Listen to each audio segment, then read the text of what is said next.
अवंती नगरी के दक्षिण में एक कोस दूर एक कुआं था। लोग कहते थे वहां कुछ चमत्कार होता है। ये बात जब राजा विक्रम के कानों तक पहुंची तब तक उस कुएं में 1 महीने के भीतर 5 पथिक गायब हो चुके थे। न कोई शव मिला, न कोई निशान। राजा के आदेश पर 2 सैनिकों को रस्सी से बांधकर कुआं में उतारा गया, लेकिन वो भी गायब हो गए। ऊपर आई सिर्फ खाली रस्सी। पूरा नगर डर गया। कुआं के पास जाना बंद हो गया और राजा विक्रम सोच में पड़ गए। राजा ने मंत्रियों संग कुआं का निरीक्षण किया और फैसला लिया, इसे मिटा दो। हजारों लोगों की मदद से एक ही दिन में कुआं को भर दिया गया। विक्रम ने राहत की सांस ली। अब न कुआं है, न मौत का डर। लेकिन अगले ही दिन एक किसान राजसभा में चीखता हुआ आया, महाराज, मेरी जवान बेटी उसी कुएं की भेंट चढ़ गई। सन्नाटा छा गया। महामंत्री ने पूछा, कब की बात है? किसान बोला, आज सुबह मैं और बेटी उसी रास्ते से लौट रहे थे। हाथ मुंह धोने कुआं किनारे रुके और अचानक वो कुआं में समा गई। सभा का दृश्य। महामंत्री बोले, भले मानुष, तुम्हें गलत फहमी हुई है। वो कुआं तो कल ही पाट दिया गया था। किसान ने सीधा राजा की ओर देखा। अन्नदाता, कुआं आज भी वैसा ही है जैसे 8 दिन पहले था। यकीन न हो तो किसी को भेज दीजिए। विक्रम को बात चुभ गई। उन्होंने सभा का काम रोका और खुद 2 सैनिकों और महाप्रतिहार को साथ लेकर उसी कुएं की ओर रवाना हुए। जहां मिट्टी भरकर समतल जमीन होनी चाहिए थी, वहां वही पुराना कुआं फिर से खड़ा था, ज्यों का त्यों। विक्रम स्तब्ध रह गए। ये तो किसी अभिशाप से कम नहीं। निराश और भारी मन से राजा लौटे। राजमहल, रात का दृश्य। रानी कमलावती ने विक्रम को चिंतित देखा और पूछा, प्राणानाथ, आज आप इतने परेशान क्यों हैं? विक्रम गहरी सांस लेते हुए बोले, लोग समझते हैं कि राज सिंहासन सुख है, पर वो तो तपती हुई अग्नि है जो भीतर ही भीतर सब कुछ जला देती है। उन्होंने रानी को कुएं की पूरी घटना सुना दी। कमलावती गंभीर हो गईं। स्वामी, ये कोई आम बात नहीं। लगता है कोई अमानवीय शक्ति, कोई दुष्ट आत्मा इस कुएं में छिपी है। विक्रम ने सिर झुकाते हुए कहा, और मुझे अब तक कोई उपाय नहीं सूझ रहा। कमलावती मुस्कुराई, उपाय तो आपकी मुट्ठी में है स्वामी। मेरी मुट्ठी में? हाँ, ऐसे समय में आप अपने महान मित्र को कैसे भूल सकते हैं? विक्रम को जैसे नई रोशनी मिल गई। उन्होंने रानी को गले लगाते हुए कहा, कमला, तुम मेरी प्रेरणा हो। राजा ने ध्यान लगाकर अपने मित्र अन्य वेताल को स्मरण किया। कुछ ही क्षणों में एक तेज रोशनी फैली और अदृश्य से प्रकट हुआ एक स्वर, महाराज, क्या आज्ञा है? विक्रम ने वेताल को आदर से आसन पर बिठाया और सारा रहस्य कह सुनाया। अन्य वेताल थोड़ी देर शांत रहा, फिर बोला, महाराज, प्रश्न बहुत विचित्र है। वेताल बोला, महाराज, कुएं के नीचे एक महल है और उसमें 1.5 महीने से प्रेत सम्राट बर्बरक अपने पूरे परिवार के साथ रह रहा है। उसने जितने भी लोगों को पकड़ा है वो सब अभी जिंदा है, लेकिन अगली अमावस्या की रात वो उन्हें खा जाएगा। विक्रम चौंक गए। लेकिन क्यों? बर्बरक बीमार है। एक प्रेत वैद्य ने कहा है कि इंसानों का मांस खाने से वो ठीक हो जाएगा। अभी अमावस्या में 10 दिन बाकी हैं। अगर इस बीच वो ठीक हो गया तो सबको छोड़ देगा, वरना सब खत्म। उपाय क्या है? विक्रम ने पूछा। वेताल बोला, बर्बरक बहुत ताकतवर है, मेरी शक्तियां उस पर बेअसर हैं, लेकिन एक तरीका है। बोलो, मैं हर खतरा उठाने को तैयार हूँ। बर्बरक के महल के बाहर जो प्रेत द्वारपाल है, उसकी पत्नी भी बहुत बीमार है। ये लो, ये औषधि, इसे पहले उसी पर आजमाओ। जब वो ठीक हो जाएगी तो द्वारपाल खुश होकर तुम्हें बर्बरक के पास ले जाएगा। और बर्बरक का इलाज? वेताल ने उसे पूरा रहस्य और औषधि विधि बताई। जब बर्बरक ठीक हो जाएगा तो वो तुम्हारा दास बन जाएगा। ये कहकर वेताल अदृश्य हो गया। कमलावती अब तक शांत थी, लेकिन अब बोल उठी, नाथ, ये काम सिर्फ आप ही कर सकते हैं। विक्रम मुस्कुराए, और मैं जरूर करूंगा। विक्रम ने वैद्य का वेश धारण किया, हाथ में औषधि ली और सूर्यास्त के बाद कुएं की ओर चल पड़े। कुएं से कुछ दूरी पर घोड़े से उतरे और उसकी पीठ थपथपाकर बोले, अब तू लौट जा। घोड़ा बिना रुके नगर की ओर लौट गया। विक्रम ने आंखें बंद की और ओम ही नमः मंत्र का 21 बार जाप किया। फिर जैसे ही कुएं के पास पहुंचे, एक अदृश्य शक्ति ने उन्हें खींच लिया। अगले ही पल एक प्रेत ने उन्हें जकड़ लिया। तू कौन है? विक्रम शांत स्वर में बोले, मित्र, मुझे पकड़ने से कुछ नहीं होगा।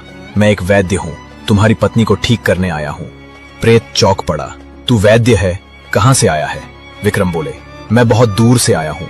अवंती में एक योगी ने तुम्हारी पत्नी की बीमारी का जिक्र किया था, इसलिए स्वयं ही चल पड़ा। द्वारपाल चौंकते हुए बोला, अगर तुम मेरी पत्नी को ठीक कर दो तो मैं तुम्हें अपने स्वामी बर्बरक से मिलवाऊंगा, और यदि तुम उन्हें भी ठीक कर सको तो जो मांगोगे मिलेगा। विक्रम मुस्कुराए, भाई, मैं कुछ पाने नहीं आया। एक सच्चा वैद्य लोभी नहीं होता। मुझे बस अपनी बहन यानी तुम्हारी पत्नी के पास ले चलो। द्वारपाल ने विक्रम को एक आसन पर बिठाया। तुम बैठो, मैं पत्नी को लाता हूँ। कुछ ही देर में एक बीमार और दुर्बल स्त्री कमरे में लाई गई। प्रेत पत्नी। विक्रम ने पूछा, बहन क्या तकलीफ है? प्रेत पत्नी बोली, वैद्यराज मेरी हालत बहुत बुरी है। दिन में कुछ दिखाई नहीं देता और रात में दस्त रुकते नहीं। ये बीमारी मुझे खा रही है। अगर आप ठीक कर दें तो मैं आपको भगवान मानूंगी। विक्रम ने उसकी आंखें, जीभ और पेट की जांच की, फिर बोले, बहन ये कोई भारी बीमारी नहीं है। सुबह तक तुम बिल्कुल ठीक हो जाओगी। ये औषधि लो और दूध के साथ पी लेना। सुबह अगर ठीक लगो तो मुझे बताना। प्रेत पत्नी ने औषधि पी और पहली बार रात भर उसे दस्त नहीं हुआ। सुबह होते ही उसकी आंखें ठीक हो गईं। अब वह सब कुछ देख सकती थी। अगला दृश्य, कृतज्ञता और एक नई राह। विक्रम जिस कक्ष में सो रहे थे वहां द्वारपाल और उसकी पत्नी हाथ जोड़कर आए। द्वारपाल बोला, वैद्यराज आप तो देवता निकले। मेरी पत्नी एक ही रात में ठीक हो गई। अब मेरी विनती है, कृपा करके मेरे स्वामी प्रेत सम्राट बड़बड़क का भी कष्ट दूर करें। ये मेरी ओर से एक छोटी सी भेंट है। द्वारपाल ने एक चमचमाती वज्र रत्न की मुद्रिका विक्रम के हाथ में रख दी। विक्रम ने कहा, तुम्हारी पत्नी ठीक हो गई, यही मेरे लिए सबसे बड़ी भेंट है। द्वारपाल ने फिर भी आग्रह किया।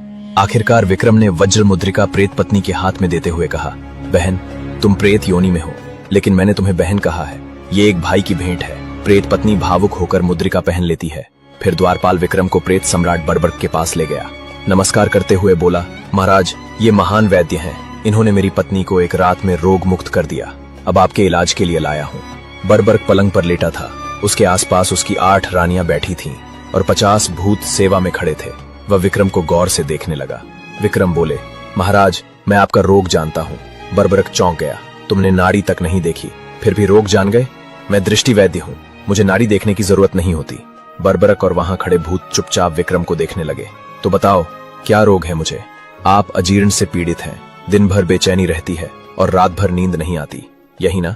हाँ वैद्यराज, तुमने बिल्कुल सही कहा। अब जो औषधि दोगे मैं उसे अवश्य लूंगा। महाराज आप भोजन कब करते हैं? मध्य रात्रि में। जब भोजन करने बैठो तो मुझे बुलवा लेना, उस समय मैं उपाय बताऊंगा। मध्य रात्रि आई। बड़बड़क भोजन करने बैठा और उसने वैद्य विक्रम को बुलवाया। स्वर्ण आसन पर बैठाकर आदर से उसका स्वागत किया। विक्रम ने देखा बड़बड़क के सामने इतना भोजन परोसा गया था कि 100 आदमी तृप्त हो जाएं। 8 रानियां पंखा झल रही थीं। 100 से अधिक भूत चारों ओर खड़े थे। अग्नि वैताल की बताई बात एकदम सही निकली। विक्रम बोले, महाराज अब आप भोजन करें। बड़बड़क ने सारा भोजन अकेले ही खा लिया। विक्रम ने कहा, महाराज आपके रोग का उपाय मिल गया है। बिना औषधि दिए मैं आपको ठीक कर सकता हूँ। बस जब अगली बार भोजन करें तो आसपास कोई न हो, न रानी न भूत, कोई भी नहीं। यदि आज रात आपका आधा रोग ठीक हो जाए तो यही उपाय रोज अपनाइए। उस रात उसे कोई तकलीफ नहीं हुई। नींद भी गहरी आई। सुबह होते ही वह मुस्कुराता हुआ विक्रम के पास आया। वैद्यराज आप कमाल कर गए, कोई औषधि नहीं दी फिर भी मैं ठीक हो गया। ऐसा कैसे? विक्रम बोले, महाराज आपके भोजन पर रोज उन भूतों की बुरी नजर लगती थी। वही दृष्टि भोजन को विष की तरह बना देती थी। आपको कोई और रोग था ही नहीं। बड़बड़क भाव विभोर हो उठा। विक्रम को छाती से लगाकर बोला, वैद्यराज मांगो जो मांगना है, धन संपत्ति सब दूंगा। विक्रम मुस्कुराए, महाराज मैं अयाचक हूँ और सच कहूँ तो मैं वैद्य नहीं, अवंती का सम्राट विक्रमादित्य हूँ। मेरी प्रजा आपके पास कैद थी, इसलिए मुझे आना पड़ा। बड़बड़क चौंक गया, फिर झुककर बोला, आप वीर विक्रम हैं, मैं तो आपका सेवक हूँ। जब भी मुझे याद करेंगे मैं हाजिर हो जाऊंगा। अगला भाग, रानियों का रहस्य और प्रेतों का विद्रोह। बड़बड़क जब रोग मुक्त हुआ तो वह जैसे एक अलग प्राणी बन गया। उसकी आंखों में पहली बार नरमी आई। उसने विक्रम से कहा, महाराज मैं आपके ऋण से कभी उरण नहीं हो सकता। आपने मुझे रोग से नहीं राक्षसी जीवन से मुक्त किया है। विक्रम ने उत्तर दिया, सम्राट अब समय आ गया है कि तुम अपने राज्य को भी अंधकार से मुक्त करो। बड़बड़क ने सिर झुका लिया। लेकिन उस रात कुछ और घटा। रात्रि का तीसरा पहर था। चारों ओर प्रेतलोक की हवाएं शांत थीं, लेकिन महल के गुप्त कक्ष में एक हलचल तेज हो रही थी। गहराई में छिपे उस कक्ष में प्रेत सम्राट बड़बड़क की 8 रानियां एकत्र थीं, पर आज उनके चेहरे पर अनुराग नहीं, विद्रोह था। पहली रानी, जिसका नाम भानुवती था, बोली, बड़बड़क बदल रहा है। उसकी आंखों में अब इंसानों के लिए दया दिख रही है। ये सब विक्रम के कारण है। दूसरी रानी चंद्रप्रभा, जिसने कभी सबसे बड़ी साधिका होने का दावा किया था, गुर्राई। हमने अपने जीवन का सब कुछ छोड़कर प्रेत योनि स्वीकार की और अब वही सम्राट किसी इंसानी वैद्य के सामने झुक रहा है। तीसरी रानी रक्तवर्णा धीरे से बोली, यदि बड़बड़क अब भी नहीं जागा तो हमें उसका शासन छीन लेना होगा। एक गहरा सन्नाटा छा गया। तभी दीवार की एक दरार में से धुएं की एक रेखा निकली। कक्ष में एक परछाई प्रकट हुई। प्राचीन प्रेत मंत्री कुरंडक, जो वर्षों से बर्बरक की गद्दी चाहता था। उसने झुककर कहा, रानियों, समय आ गया है। अगर आप साथ दें तो मैं वो कर दिखाऊंगा जिसे वर्षों तक बर्बरक कालता रहा। चंद्रप्रभा ने पूछा, क्या तुम उसका अंत कर सकते हो? नहीं, लेकिन उसे प्रेतों की दृष्टि में इतना कमजोर कर सकता हूँ कि वो खुद ही अपने सिंहासन से गिर जाए। अभी सब षड्यंत्र की बात कर ही रहे थे कि दो रानियां, कुसुम और विशाला, एक कोने से खड़ी हो गईं। कुसुम ने कहा, मैं इस षड्यंत्र का हिस्सा नहीं बनूंगी। बर्बरक पहली बार अपने पापों से मुक्त हो रहा है। विशाला बोली, अगर तुम लोगों ने उस पर हाथ भी उठाया तो मुझे अपना जीवन बलिदान करना पड़ेगा। भानुवती चिल्लाई, तो तुम दोनों भी अब राजद्रोही हो? कुरंडक हंसा, छोड़िए इन्हें, जब समय आएगा ये भी हमारी राह पर आ जाएंगी या मिट जाएंगी। अगली रात जब विक्रम ध्यान में लीन थे, काले बादल कूप के ऊपर मंडराने लगे। कुरंडक और विद्रोही रानियों ने अपनी प्राचीन काली साधना शुरू कर दी थी। बर्बरक को नींद में डरावने स्वप्न आने लगे। उसकी 8 रानियों में से 5 की आंखों में अब प्रेम नहीं, षड्यंत्र था। विक्रम को इस अनहोनी की आहट लग चुकी थी। उन्होंने वैताल का स्मरण किया। कुछ ही क्षणों में वैताल प्रकट हुआ। महाराज, कूप की शांति क्षणिक थी। जो बर्बरक ने वर्षों में कमाया, वही अब उसकी परीक्षा लेने आ रहा है। सुबह के समय बर्बरक ने विक्रम से कहा, सम्राट, मैं समझता हूँ मेरी ही रानियां अब मेरे विरुद्ध खड़ी हैं। शायद मैं इसके योग्य नहीं। विक्रम बोले, नहीं बर्बरक, अब तुम बदल चुके हो। यही तुम्हारी शक्ति है। एक राजा वही होता है जो अंधकार के बीच खड़ा होकर प्रकाश चुनता है। बर्बरक उठा। उसने पहली बार अपनी गद्दी के सामने झुककर प्रणाम किया और कहा, यदि मेरा जीवन प्रेतलोक की मुक्ति ला सकता है तो मैं उसका बलिदान करने को तैयार हूँ। इसी रात प्रेतलोक में पहला युद्ध छिड़ने वाला था। एक ओर बर्बरक और विक्रम, दूसरी ओर कुरंडक, चंद्रप्रभा, रक्तवर्णा और उनकी सेना। लेकिन सबसे बड़ा प्रश्न था, क्या बाकी 3 रानियां किस ओर जाएंगी और प्रेतलोक का अंत क्या सच में निकट है? सीन, विद्रोह की रात। तीसरे दिन आधी रात को जब विक्रम ध्यान कर रहे थे, एक तेज झंझा उठी। कूप की जमीन कांपने लगी और बर्बरक के राजमहल में भीतर से विद्रोह फूट पड़ा। भूतों की सेना के कुछ हिस्से ने बर्बरक के विरुद्ध तलवारें उठा ली। रानियां भी मंत्रों से बर्बरक को कमजोर करने लगी। विक्रम तुरंत युद्ध मुद्रा में आ गए। विक्रम तलवार लेकर उस पुराने प्रेत मंत्री के सामने खड़े हुए, जो अब काले जादू से एक भयानक राक्षसी रूप में बदल चुका था। विक्रम, तूने प्रेत राज्य की रीढ़ तोड़ दी है, अब तुझे भी समाप्त होना होगा।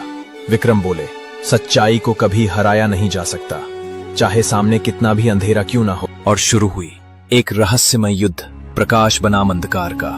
बर्बरक ने विक्रम को युद्ध करते देख अपनी पूरी शक्ति से रानियों के जादू को तोड़ दिया। फिर वो खुद उस मंत्री के सामने आया और कहा, अब बहुत हो गया, मैं अपने पापों की सजा खुद तय करूंगा।